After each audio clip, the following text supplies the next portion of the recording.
আমার নাম মোহাম্মদ রাশেদউদ্দিন। আমাদের বাড়ি নোয়াখালী ৬ হাতিয়া থানা। আমাদের বাড়ি কাটাখালী বান্দরগাড়া বাজারের পূর্ব মাথায়।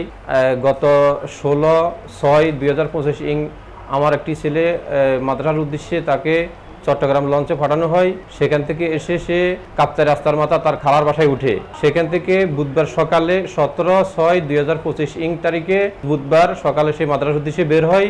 মাদ্রাসার উদ্দেশ্যে বের হওয়ার পরে সে মাদ্রাসায় যায় নাই এবং সে কোথায় আছে, বর্তমানে কার কাছে আছে তার খোঁজ পাওয়া যাচ্ছে না। বর্তমানে সানগা থানায় তার নামে জিডি করা হয়েছে। ওর নাম আব্দুল আজিজ, তার বয়স ১০ বছর। তার পরনে ছিল একটা লুঙ্গি এবং গায়ে ছিল একটা কালো রঙের পাঞ্জাবি। তার সঙ্গে একটি ব্যাগ ছিল, ব্যাগটা সবুজ কালারের, গায়ের রং উজ্জ্বল শ্যামলা, উচ্চতা 5 ফিট।